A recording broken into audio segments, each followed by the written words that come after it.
All right, we don't have everybody for some strange reason. I'm not sure why, but let's go ahead and get started. Um, I'm going to share my screen because I want to show you some things um, as we get started. Just so you are aware, so this is the week that we are, can you guys see my screen? Yeah. Yeah, so this is the week that we're in. There's a review sheet that I provided for you as you asked for. It's a couple of pages long, but it, I think, pretty much includes everything that we've worked on, that we've done so far. The other thing that I want to call your attention to is the presence of the genetics practice problems. So I think there are just 4, although one of them is a multi-stage problem to get you once again in the habit of doing genetics practice problems. The other thing that I want to call attention to is there's an email that I sent out yesterday, I guess it was. I have been getting a lot of questions from my evolution and ecology class about, ways of studying for their exam, and I thought that those might be good things for you guys to see also. So there's a little screencast that I basically have about study techniques that have proven effective over time. One of the things that I mentioned in that video is that in your PowerPoints, you may not have noticed this in the past, but in a PowerPoint presentation, down here at the bottom, there's a section called Notes, and it's not usually visible, but if you click on Notes, not in every slide in a presentation, but in a number of slides in a presentation, I've gone to the trouble of putting little explanations as to what's going on in this slide. Why is this slide important? Little explanations that kind of correspond to the kinds of explanations that I give you in class. And they're down here in the notes section. And I could put all of this on the slide itself, except then there would be no room to have the picture of what is on the slide itself. So don't just look at the slides. Also pay attention to information in the notes, because that may provide you further context and be more reflective of what was actually said in class. So just calling attention to that. Really wordy slides will oftentimes not have many notes on them, because all of the information is kind of on the slide in the form of the slide. This is the cell cycle, but what's really important for you to know is that DNA replication occurs during the S phase of the cell cycle. And so you don't really need to worry about the rest of the cell cycle. It's really that part that's important for discussion of meiosis and mitosis. So any questions about preparation for the test as you guys prepare for the test? How much time will we have to take the test? 65 minutes, like always. Okay.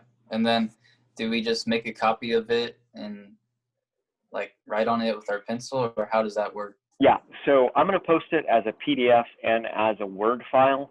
You can download whichever one you want. It's probably going to be easiest to just download the PDF file and then write on that PDF with your pencil as you would normally. And then in most PDF readers, you can save those annotations as what they call a flattened file, and then just save that flattened file and upload it. There will be an assignment on the Moodle page. When you're done with your test, just submit it to the Moodle page. Okay, what is like a PDF reader? Like, how do you get that? So if you go to the internet and just search for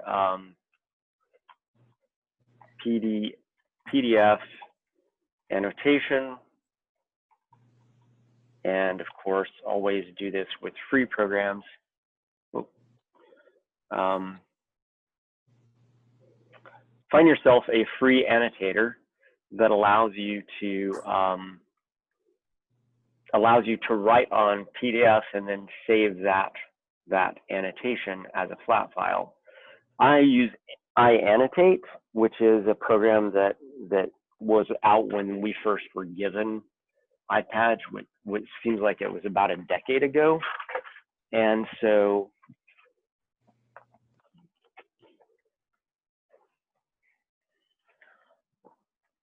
I use this to grade papers a lot. Let me just demonstrate to you kind of how it works. Um,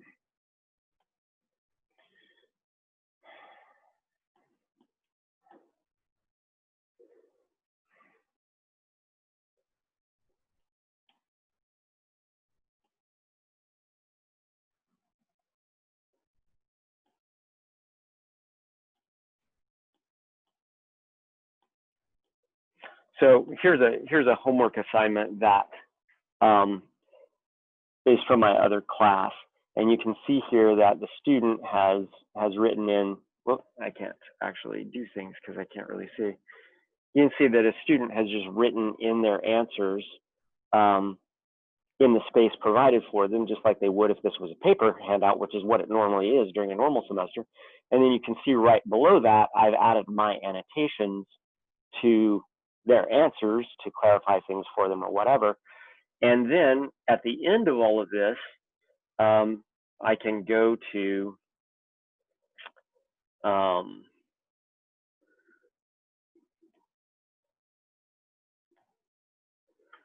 a tool screen here, and you see here in the upper right hand corner there's a mail thing, and when I click on emailing it, well, I didn't make any changes, unfortunately. It'll ask me if I want to save that as a flattened file, and so let's see, let's go back to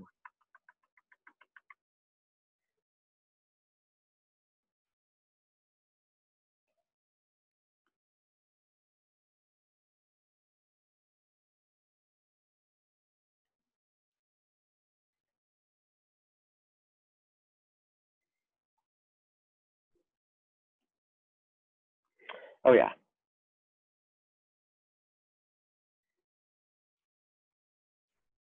So under whenever you print or email or anything else, it gives you options, and one of those options is flattened.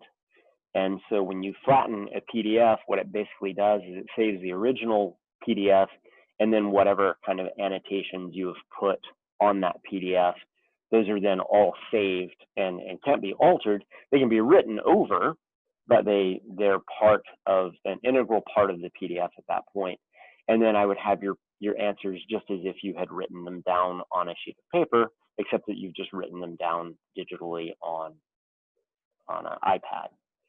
And then once you've saved that as a flattened document, you should be able to just upload that to the YouTube site, or you can just email it to me, either way, whichever one is easiest for you. So what I would do over the weekend in preparation for Monday is get a PDF annotating program installed on your iPad, download a PDF on the Moodle site. Let's go back to the Moodle site.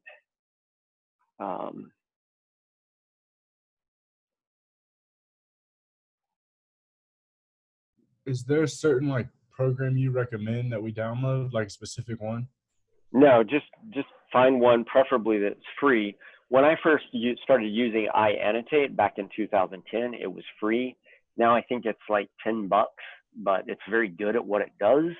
But just find one that works for you, learn how to use it, and then just have that as your normal PDF handler. Notes HD is a free one that's pretty good. What is that, Blair? Notes HD. Notes HD. We use it for choir and stuff. Yeah, there are tons of them. Just find one that works for you, preferably free, and download it, learn how to use it. If you look on the exam, the 2019 exam, this is what your exam will look like. Download that exam, take that exam as if you were taking that exam, and then attempt to save it as a flattened file over the weekend, and that's basically how you'll do it come Monday. So there's a PDF actually on the Moodle site that you can practice with. In biology, our students read a lot of primary literature, a lot of science papers, and they get very familiar with annotating PDFs on their iPads because it's just an easy way to handle things. Normally, in the old days, they would have printed this out and then just written comments in the margins and underlined stuff.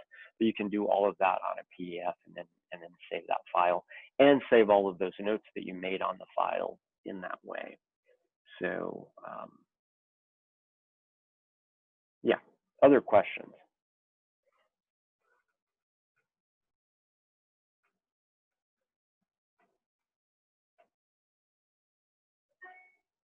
Blair, do you have a roommate? No. No, and you're in quarantine now, so all right, I'm gonna have to think about. Oh, I told you. I'll put it up also as a Word file. So the other thing is because Blair is unable to escape his dorm room now. I'll also put up a Word version of the exam, so you could also type in your answers on Word. I haven't finished making out the test, so I'm not sure if there are going to be a lot of figures on it, but if there's any drawing or anything, you can also draw in Word with your mouse. It's not going to be as clean and neat as if you were doing it with an Apple Pencil on an iPad, but it'll probably be doable for whatever you need to do on that. You can also save a Word file as a PDF and then submit that to the Moodle site as well. So both options will be up there. I'm going to load the exam over the weekend so that it's sitting there ready to go, but I'm going to hide it from view until just a few minutes before class. On Monday morning at 8:55 or so, I will shift that from being invisible to you to being visible to you. I will also start a Zoom meeting. Inevitably, people have questions about the exam during the course of taking the exam.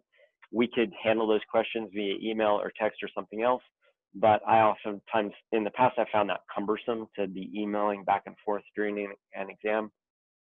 If you have a question, just log on to the Zoom meeting. You'll see my face. You can ask me the question. I can talk you through whatever difficulties you're having, and then you can just get back to taking the test. And in that way, it would be much like if we were in the room together. You would raise your hand. I would walk over to you. I would hear your question. I would, give you a leading question or tell you that I can't answer the question without actually giving you the answer. And then I would walk away and you would continue working on the test. What else? Did you find the review sheet helpful or not? Yes, I found it helpful. What was helpful about it, Olivia? It just kind of like outlaid everything that you should focus on studying and like know the key concepts, which I think is kind of nice. And know the what? Just knowing like the key concepts to like go over was kind of nice to do. Just to see it all in one place. Yeah. Yeah, Instead of kinda- jumping from, like my notes to the practice test to this to that, I could just focus on that area. Okay. All right. Somebody else was about to say something. I was just saying, in my experience, it helps you focus on what's going to be on the test rather than hyper focusing on one thing and then not studying enough on another. And Okay. All right. Because to me, it just felt like I was writing down the last 3 weeks. That's like it's good. It's good just to have kind of that structure. Okay. All right. Good enough. You'll see that the topics are listed kind of in the order that we took them, because I did kind of what I do when I sit down and make out a test. I put the schedule in front of me, and then I go through and think about, okay, well, what did we study that day? What did we talk about that day? And I get that going in my head, and that's where the questions flow out of. So oftentimes you'll also see that the questions on the test are also kind of ordered the way in which we covered the material in class, because what I'm doing is I'm actually just paying attention to the daily schedule as I'm going through and making up the test. And now you have way more insight into my test making habits than you probably ever wanted to know. All right, what else about the exam coming up?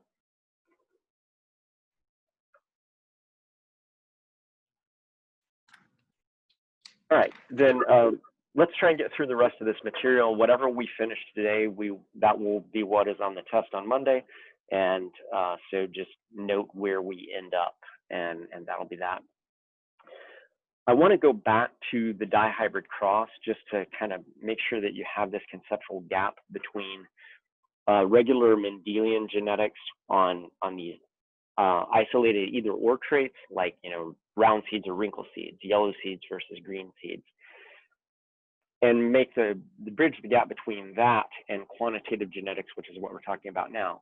So when we're doing a dihybrid cross, we get this distribution of phenotypes in the F2 generation, and they're due to these genotypes, 4 dominant alleles, 3 dominant alleles, 3 dominant alleles, 3 alleles, 3 dominant alleles, 2 dominant alleles, 2, 2, 2, 2, 2 dominant alleles, 1 dominant allele, 1 dominant allele, 1 dominant allele, 1 dominant allele, and no dominant alleles. Well, when you go from there to doing things with a trihybrid cross, once again, the thing that matters is just the number of dominant alleles. But in this case, each of these genes isn't determining, in one case, the color of the seed, and in another case, the shape of the seed. Each of these genes are contributing a little bit to some quantitative character, a quantitative character like height. And when we get this final distribution of alleles, it leads to some individuals that are really tall, some individuals that are really short, and a bunch of individuals that are here in the middle. And that's where we get these normal trait distributions from that we usually talk about when we talk about these additive genetic effects. And these types of traits are sometimes, well, they're referred to in the literature 2 ways. They're called quantitative traits, and they're called quantitative traits because rather than, is this showing up correct, or is it reversed? No, it's correct. Oh, that's correct. Okay, good. So they're called quantitative traits because we don't use, traditional gene level methods of analysis for them. We actually just use statistics to analyze the inheritance of these traits. But they're also called additive genetic traits. And I actually prefer additive genetic traits as the thing that you should call them, because the reason that they're called additive genetic traits is that in this trait distribution, each dominant allele adds a little bit to the phenotype. If you have no dominant alleles, you're really short. If you have 1 dominant allele, you're a little taller. If you have 2 dominant alleles, you're a little taller still, et cetera, et cetera. So I find it most productive to think of them as additive traits rather than quantitative traits, because quantitative traits has to do with how we analyze them, whereas additive traits has more to do with kind of how they operate. So the way we look at these is, color in wheat seeds is basically due to how much pigment is being added to the wheat seeds. Well, if each dominant allele codes for pigment, if you have 1 dominant allele, you're not creating very much pigment. If you have 6 dominant alleles, then you have a lot of pigment. And so that's what leads to the really, really dark red seeds. And so when we analyze these things to kind of figure out how they get inherited, this is when we start doing statistics. And this isn't a statistics course, but regression analysis is a pretty commonplace thing. Regression analysis is just when you have 2 quantitative traits, 2 quantitative values or variables. In this case, it's the average offspring height and the mid-parent height. It's the mid-parent height because you have 2 parents, and so the average height of those 2 parents is the midpoint between their 2 heights. And the average offspring height is the height of all of the offspring from those 2 parents. And what we see if we do a regression of this relationship, we see that tall parents tend to produce tall offspring, and short parents tend to produce short offspring, and middle-sized parents tend to produce middle-sized offspring. Because that is the case, there is some genetic basis for height represented by parents resemble their offspring and vice versa. And the slope of this relationship, which in this case is 0.9, ends up being the measure of how, the degree to which the genes in the parents are affecting the phenotypes of the offspring. How do the genes in the parents affect what the offspring end up looking like? And so about 91% of the height of offsprings is explained by the height in the parents. So the slope value is the relationship between parent height and offspring height. And so that slope value, this 0.9165, that is heritability. So this term heritability, which I gave you the definition for last time, is basically the degree to which the parent's genes determine the offspring's phenotype. Now, there's also environmental effects and things like this, and that's what makes up the other difference between 0.9 and 1. So this heritability value can range from a heritability of 0, which is that there's no heritability at all the way up to a heritability of 1, where all of the offspring would have the exact same phenotype as the parents. And this is actual data from an evolution and ecology class I had a number of years ago. And that is quite high. Normally, the heritability for height in humans ranges from about 0.7 to about 0.85. And so for this particular sample, this was a pretty high heritability. Now, if you're into animal breeding or plant breeding, you can use this information to improve your crops. So let's assume that we are an alien super race who have come to Earth to harvest humans for food. That's a dystopian future, which quite frankly isn't really that much worse than this dystopian future that we're living in now. But if one of the goals of this alien race was to breed larger and larger humans so that you have more food coming from these humans, you could basically say, well, we're going to find the average height of humans, and we're going to not allow any of these parents in the red section, anybody below average height, we're not going to allow them to breed. Well, that's a form of selection, and this is basically what cattle breeders do. They only allow the best quality cows to breed, and so they reserve breeding for a rare few cattle, and most of the rest of the cattle are selected against in that they are not allowed to breed. So if we basically take the average value, so this is the average value of parents before selection, we can figure out what the average height of offspring would be in this population of parents. If this population of parents was allowed to breed, this is the average height of offspring that that population of parents would produce. But if we then prevent all of these individuals from breeding, the average size of the breeding population will go up because we've prevented these individuals from breeding down here. So after we have prevented these red individuals from breeding, we have a new average mid-parent height, and that actually will mean that the average height of offspring that come from those parents is going to be higher. And so what we've done is we've exerted selection on the parental population, which leads to a change in the average offspring height relative to what it would have been without this selection. And I should have changed that. This delta Z can also be referred to as R, and on the next slide, actually, it's R. And so if you want to know the effect of selection on your breeding population, you just take the degree of selection, you multiply it times the heritability, which is the slope of this line, and then that tells you how much this offspring population is going to respond to selection. And so because this line has a slope that is greater than 0, any movement along the mid-parent scale, the x-axis, is going to result in a movement along the y-axis, which is the average offspring height axis. And so we can calculate what the change, what the evolutionary response to selection will be if we know the strength of selection and we know the heritability of the population. So the breeder's equation is actually just it. R is the evolutionary response to selection.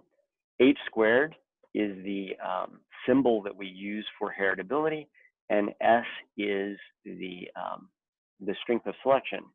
Now let me note that when we use H squared is just a symbol in the whole. H squared in this case is 0.9165. You don't have to take the square root of 0.9165. H squared is 9165. It's just a symbol, and there's a good reason why Ronald Fisher, who invented this equation, referred to heritability this way, but it's not something that you need to know or worry about. So what we can do is we can basically say, well, what's the heritability of this population? What was the change in the parental phenotype? What was the strength of selection? And how does that then translate into the response to selection? So if we go back to this figure, we basically, through selecting out all of these individuals, all of these short parents, and only allowing tall parents to breed, we've increased the mean phenotype of the parents by over 2.5 inches, or almost 2.5 inches, 2.41 inches. That degree of change multiplied times the heritability will then mean that the average offspring phenotype will be 2.2 inches bigger than it would have been had that selection not occurred. So this then is the evolutionary response to selection. And it's easiest to see how that works by basically saying is if we increase the average height of parents by 2.4 inches, because of this slope of heritability, it will increase the offspring phenotype by 2.2 inches. And the reason it doesn't increase it by 2.4 inches is because the heritability isn't perfect. If heritability was a heritability of 1, increasing the parent phenotype by 2.4 inches would result in an increase in offspring phenotype of 2.4 inches. But heritability is never 1. It's always something less than 1. Although it theoretically can be 1, it's hardly ever that high. So in this way, a farmer could basically say, well, I want to increase milk production X amount every year. So he could plug in, I want a certain evolutionary response to selection year by year. I know the heritability of milk production, so that will then tell me how much I need to select, what the strength of selection is that I need to exert on my herd in order to achieve that level of increased milk production. Now, one of the problems with doing this is that as you exert selection on a population, the population loses genetic variability. And so we've gotten rid of this half of the graph. When we then look at this part of the graph, you see that the slope of this line is lower. And so heritability of this subpopulation is now 0.66 rather than 0.91. And so heritability has gone down. So future selection is going to have less of an effect on offspring height than it did before because you're working with reduced genetic variation. So the rate of evolutionary change slows down over time as you continue to exert selection on this population. So selection tends to erode genetic variability. Questions about the breeder's equation and how that works?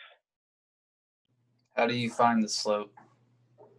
It's just a simple statistical equation. Take my applied stats class and I'll show you how to do that. Yeah, you don't need to know about the mechanics of how it's done. And it's way too complicated to go into right now. It's not one of the more complicated statistical things to do, but you could actually take this data set in, and if you had the numbers, you could put it in Excel and you could ask Excel to calculate the equation of the line, and even something as simple as Excel will give you the right answer. So but it's just what do we need to know in relation to our tests about this? So I'll give you a figure. I'll give you an equation like this, perhaps, and I'll ask you to then apply this equation to maybe something like the breeder's equation. So we're just finding that like 2.2 that they found in the first example? Yeah. So the first thing you would need to know is you would need to know that the heritability is the slope, not the y-intercept. Mm-hmm. So don't use the y-intercept, use the slope. It's not going to be the y-intercept because this y-intercept is 5.6, and what's the maximum value for heritability? The 0.91. Maximum value is 1, so any number that you see that's greater than 1, it can't be, Mm-hmm. that can't be the heritability. So it's always going to be the slope. The slope is always multiplied times whatever the mid-parent phenotype is. Where did they get the 2.41 then when you multiplied it? So this is me. So what I did is I know what the average value of the population as a whole is because I actually have the numbers, Okay. and I know what the average of this population after selection is. So let me just go and do this.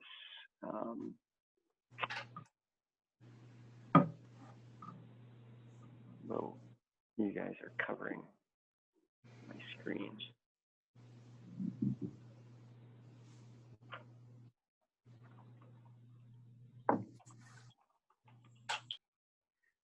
Okay.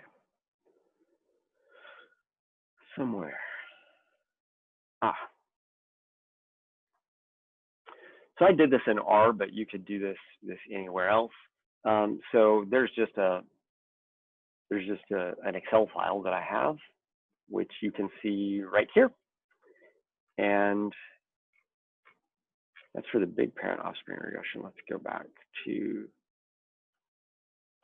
to this one.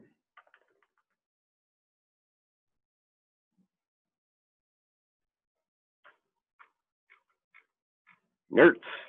Okay, so this is just the whole thing. If I take this file here,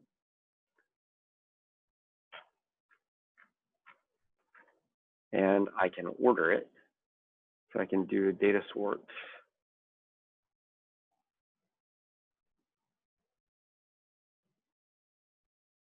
Sort by mid-parent height from smallest to largest. I forget what the average value is, but it was, well, how many values do I have here? I have 64 values, so that's going to be around 32. So, average height was 67. See all these 67s here. Is that right? Oh yeah, about 67. So you could go into this file and say, okay, if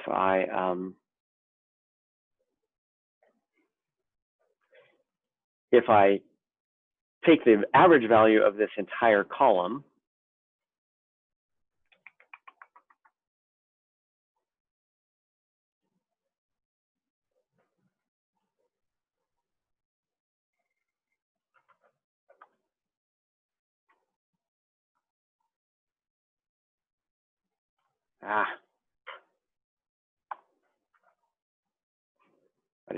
clearly I didn't plan on doing this today.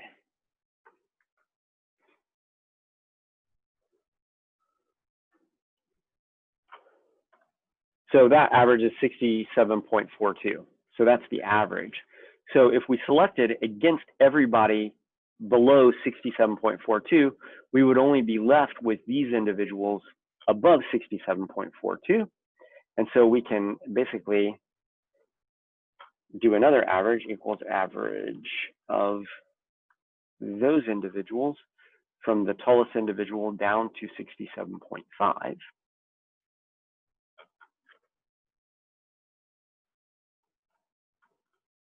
Which is right there. Their average is 69. And then if we subtract that average from that average, then what we get is 2.41. So that's all we did was we selected against everybody who was below average height, and we got a value of 2.409, which is essentially 2.41. So that's where that value comes from. That's the strength of selection. Now we take that strength of selection. That 2.41 is the difference between the average height of the parents before selection and the average height of the parents after selection. When that selection gets translated with this heritability, it leads to a certain amount of change in the expected value of the offspring. Does that make sense, Blake?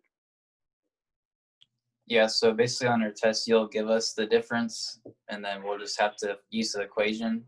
Yep. Yeah, so I'll give you a slope, and I'll say, well, what happens if a farmer selects by this much, and there's this much of a change in the parental phenotype? What would you expect the evolutionary response to selection to to be. The other thing that I could do, though, is I could basically say, we have a population with a heritability of 0.9165.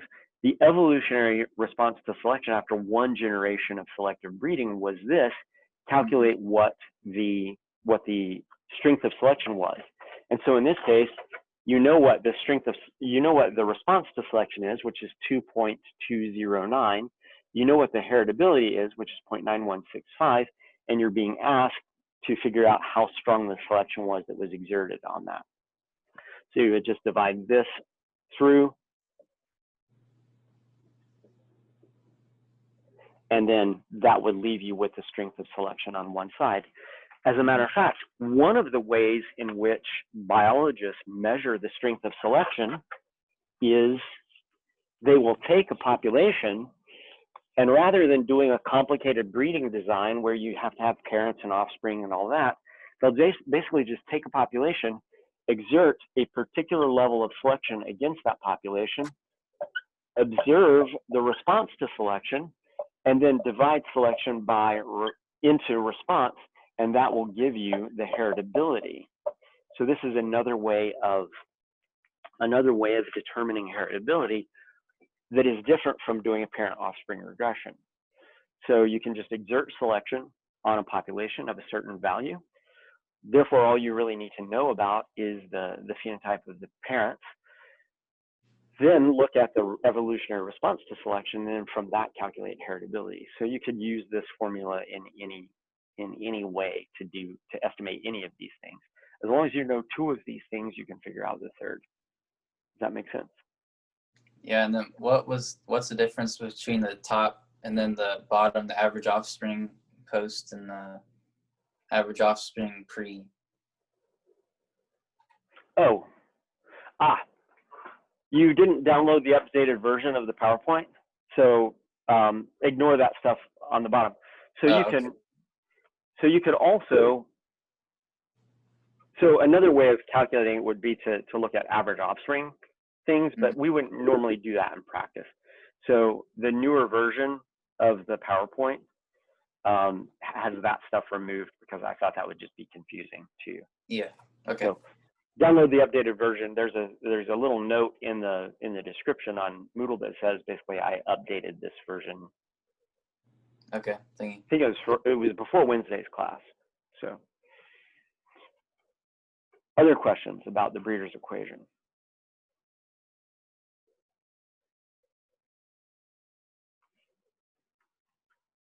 All right, then moving on.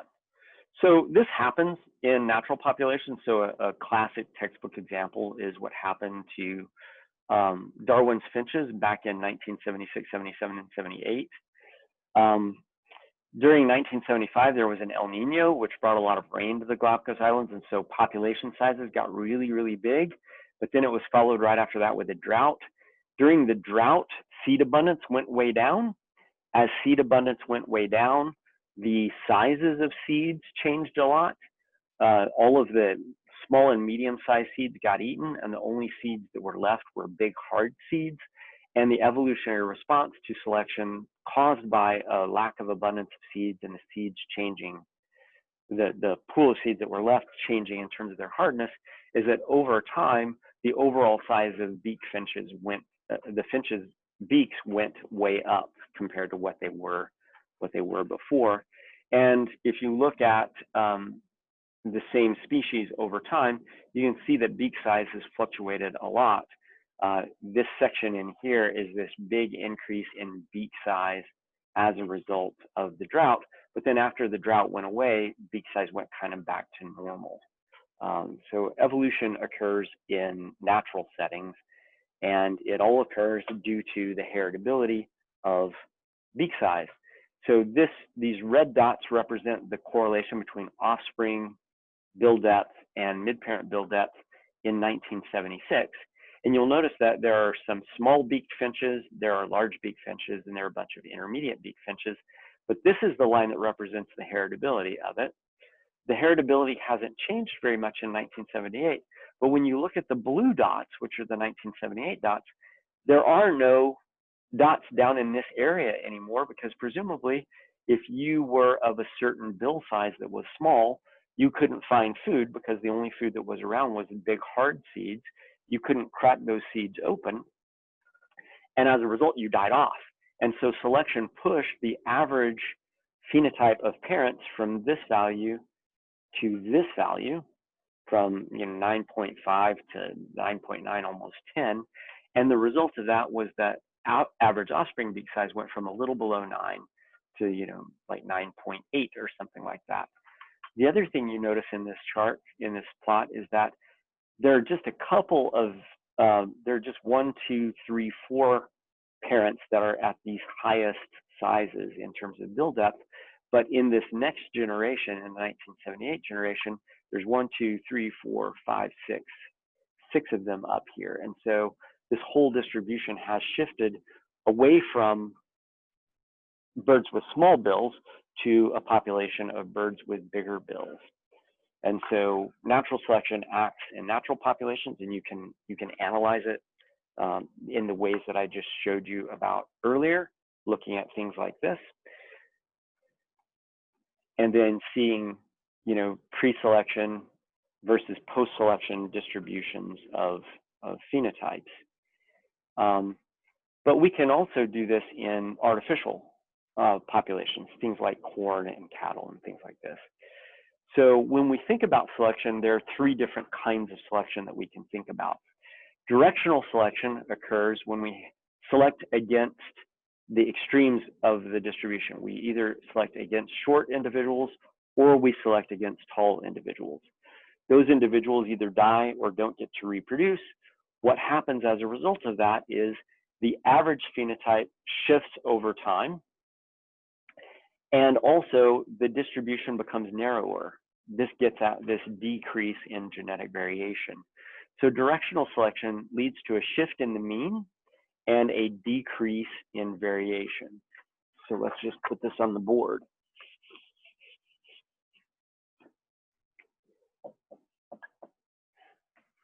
For each of these types of selection,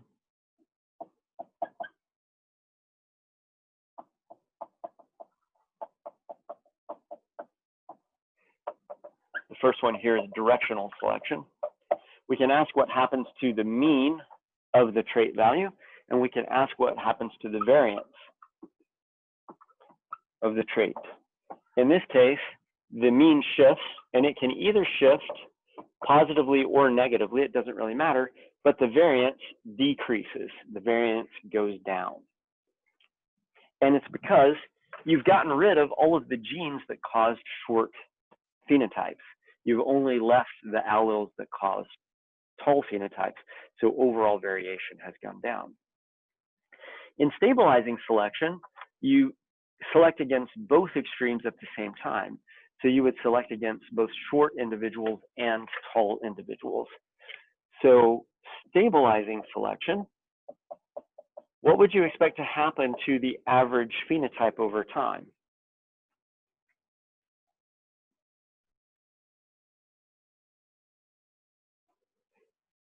Would you expect it to change, or would you expect it to stay the same?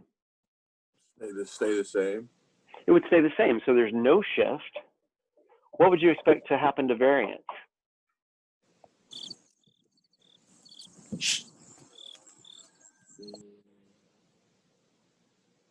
Stay the same.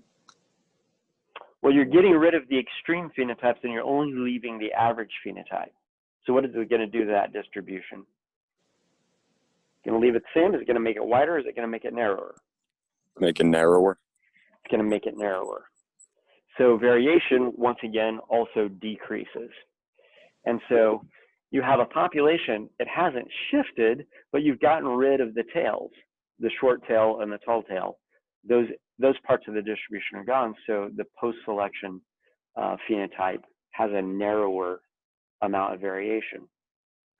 The last form of selection is called disruptive selection, and this is the type of selection that leads to the formation of new species. In this case, selection acts against the intermediate phenotypes, and the extreme phenotypes, in this case short and tall, are the ones that have the highest level of fitness, the ones that survive and reproduce. What effect will this have on the average phenotype over time.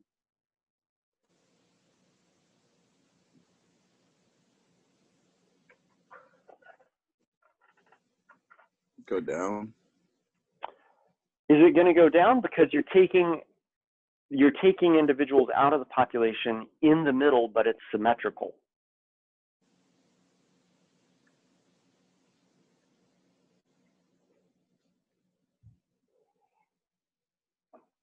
So here's the average phenotype. You're taking an equal number of individuals out of the population to above the mean and below the mean. So is the mean going to shift?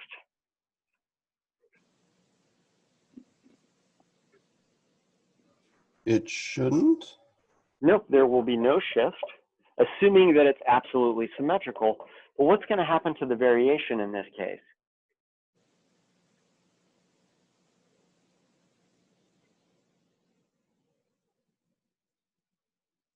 Does the variation go down? The variation isn't going to go down. The variation is going to go up, because what happens is when you get rid of these individuals in the middle, the shift of the modes goes from being further away from the mean.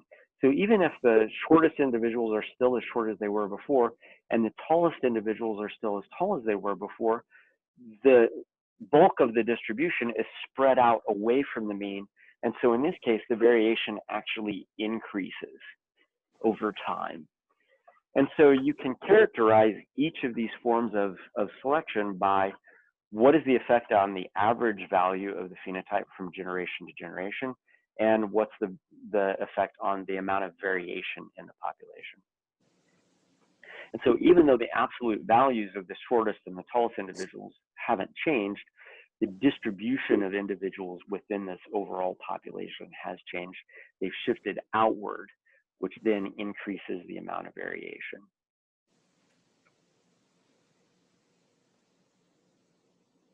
So 3 types of selection. This is actually not on your study guide. This should be on your study guide. What are the 3 types of selection that occur? Add that to your study guide. So this is an actual experiment that has been going on for like 100 years, literally 100 years at the University of Illinois. And what they did was, this is an artificial selection experiment. So in 2004, so this would have been started in around 1900.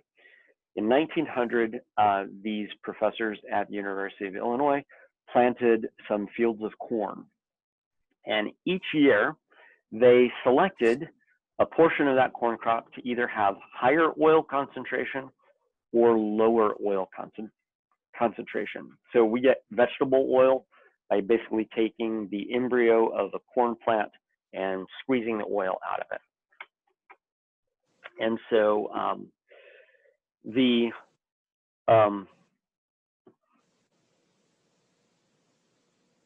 high oil selection over time led to more oil production in plants, more oil content in plants. The low oil selection lines led to lower and lower oil content over time. But one of the things that you'll notice is that as selection gets exerted against these 2 lines of corn plants, the high oil selection line keeps going up kind of at a constant slope. But the low oil one goes down, but it goes down at an ever decreasing rate until you finally get to the point where after 84 generations, you basically have practically no oil content in the seeds of these oil seeds. Why is this one increasing at a fast rate, but this one is decreasing at a really slow rate?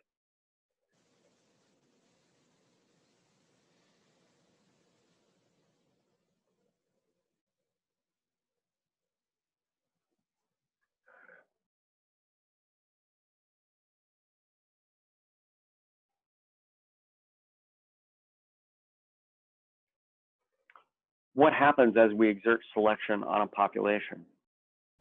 It becomes less varied. It becomes less variable. There's less genetic variation. And so you started out at 5% oil content, which means that there probably weren't very many dominant alleles that were responsible for oil production in the population to begin with. And as you start selecting plants to breed that have less and less oil content, you're basically getting rid of more and more of those dominant alleles until you finally just get a population that doesn't have any capability of putting oil into the seeds at all. Whereas you have a lot of variation, you have a lot of room still for oil content growth as you're starting out at a population of 5% oil. So let's say that oil content is determined by 10 genes. Gene A, B, C, D, E, F, G, H, I, J. 1, 2, 3, 4, 5, 6, 7, 8, 9, 10. So these low oil content plants are probably having genotypes something like this.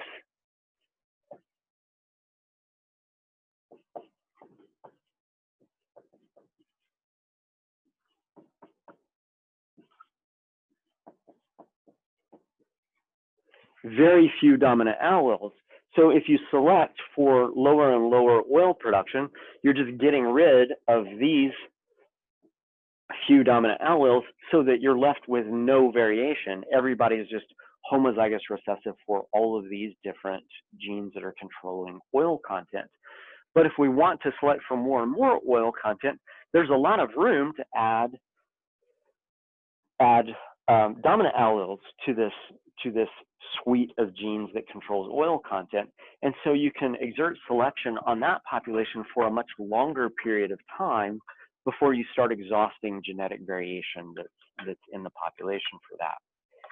So we see that as we select for greater oil production, it just keeps going up and up and up and up until here at the end when it begins to converge.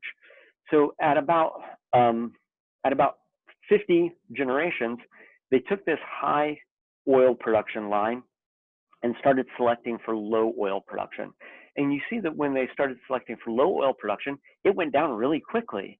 But then as it gets lower and lower, it once again starts to flatten out a little bit. And they also reversed the low oil selection line to select now for higher oil content. And it begins increasing, but it isn't increasing nearly as quickly as the constant high oil production line is.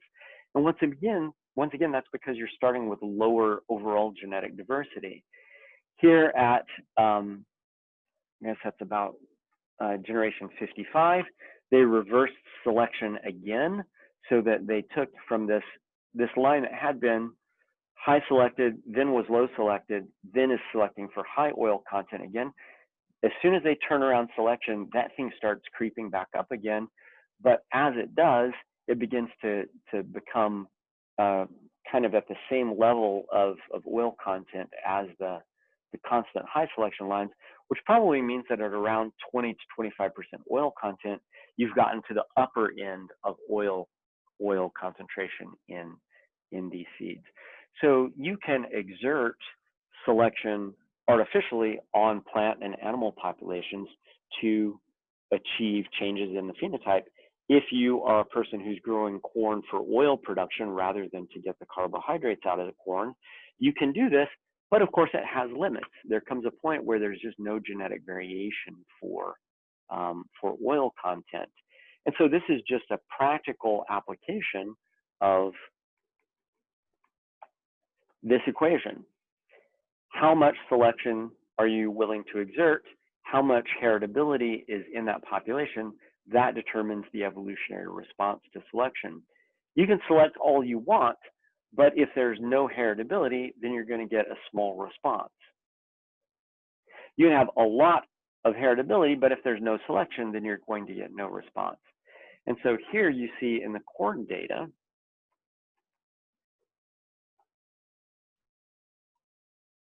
you see strong selection with strong heritability leads to large changes over evolutionary time.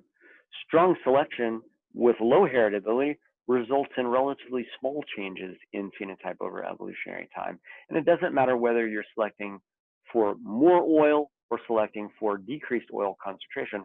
As long as you have good heritability, that selection will lead to a strong evolutionary response to selection. It's only when you're lacking diversity that you have slow responses to selection. So this is all examples of directional selection. Selection for either higher oil content or lower oil content. There's an old data set from 1951. This is the Carn and Penrose data set. This is looking at the birth weight of babies and the survival of those babies in humans. This is a study that was done in England in the late 40s, early 50s. And what you see here is that premature babies don't survive very well. And then there's an average size of baby that does pretty well. But then you start to see a decline in survival in babies that are really big. And that's because in 1950s, there wasn't a high prevalence of cesarean sections, such that if you had a baby that was too big, you had difficulty passing it through your pelvic girdle. So if you're giving birth to a baby, you have to pass it through your pelvic girdle, which is this circle of bone.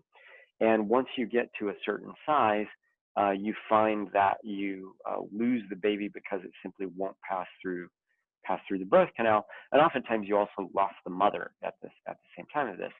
So there's selection against really small babies, and there's selection against really large babies. What kind of selection is this? Is it directional? Is it stabilizing, or is it disruptive selection? Stabilizing. It's stabilizing. Would you expect the average size of babies to be changing under this scenario of a lot of selection against small babies and a little bit of selection against big babies?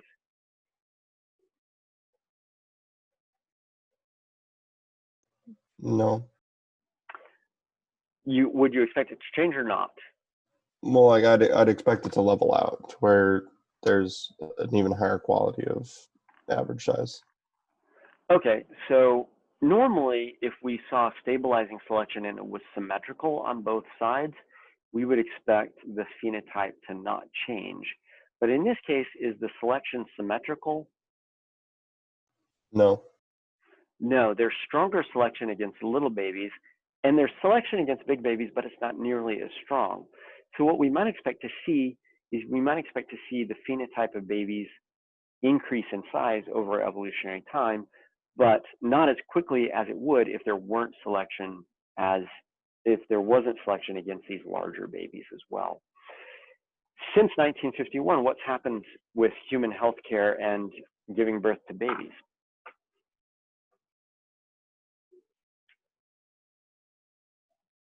What happens to you now if your baby is too big?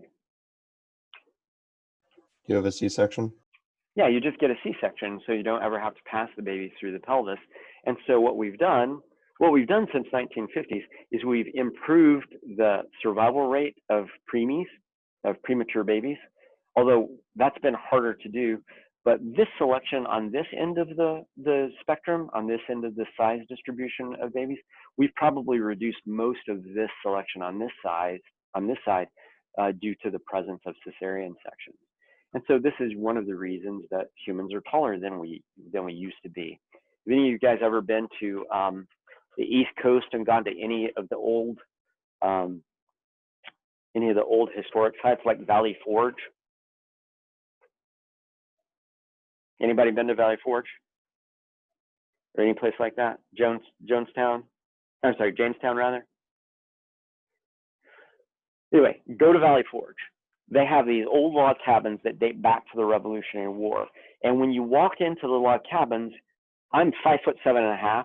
I hold on to that ½ inch because I want to hold on to that ½ inch, so I'm not 5'7". I am below average height for a male in the United States. The average height of males right now in the United States is 5'9". So I'm on the short side, but when I walk into a cabin at Valley Forge, I have to duck my head to get in the door. Now, there are a couple of hypotheses if we think about this from a hypothesis standpoint. One hypothesis would be, well, they had limited resources back then. They were terrible carpenters, and so they made doors and houses smaller than what they actually needed to. And they were stooping to go through doors also. What's another hypothesis?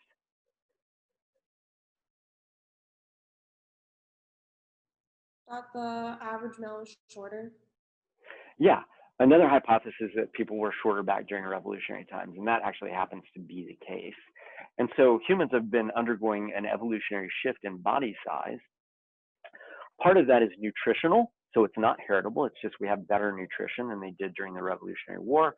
But part of that is also genetic in that there is selection against small babies, and there used to be selection against big babies, although that selection was not as high, such that this is an asymmetric example of stabilizing selection, pushing us towards larger offspring, even though it's not pushing us towards larger offspring as fast as it would be if there weren't selection against these.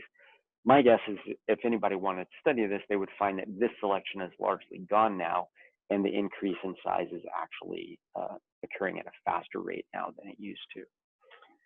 So humans are also subject to selection as well. Now, the main point in kind of steeping you in all of this genetics and evolution is that in chapter 1 of Poland, they talk about the genetics of corn. And corn is interesting in that they have why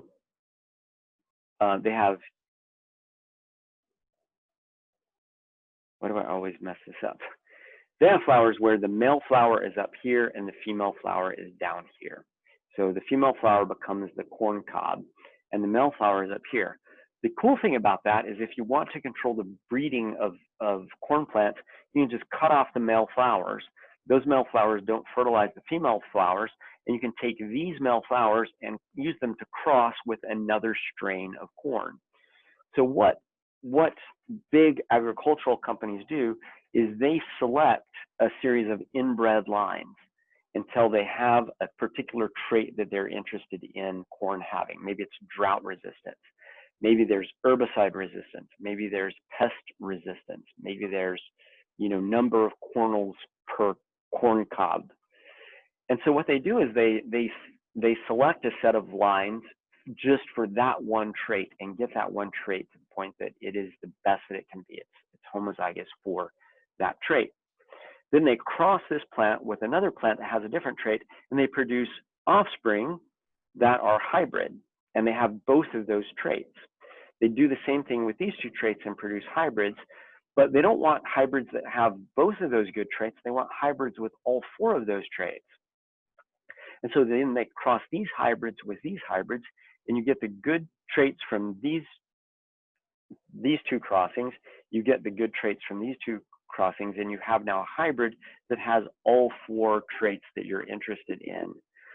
And the problem with that is if you take these are now heterozygous for all of the traits. They'll express the desired trait for each of those different traits, but they're all heterozygous. And so you basically have a whole population of plants that are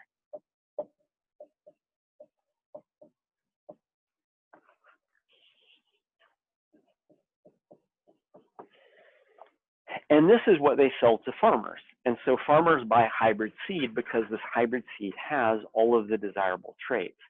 But if farmers were to keep those plants and allow them to breed and then try planting those seeds, you would have a problem because you have so much heterozygosity in the population. When we go back to looking at this situation,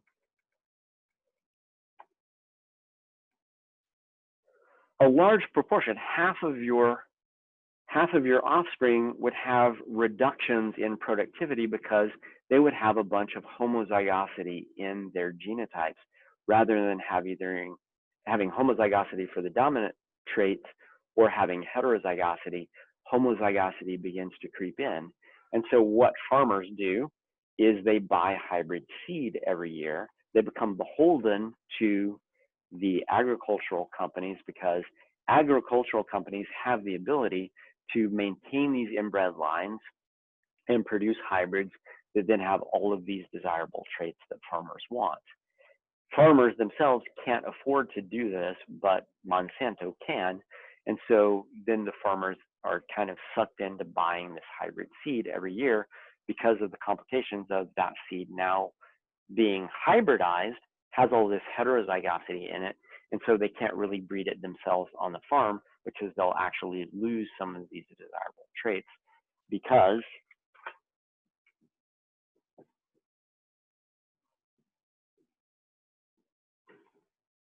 one portion of each gene is going to be homozygous recessive and no longer have that trait any longer.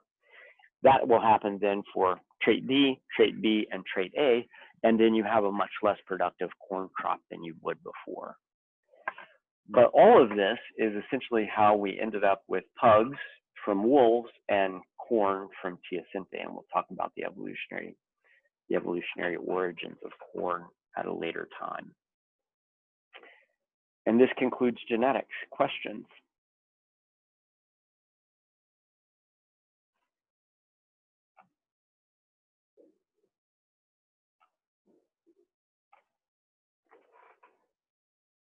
All right, do you need anything between now and Monday? I'm good. All right, email me if you have any questions about anything. We can either do that via email or I can set up a Zoom meeting if you have questions and you find that more productive.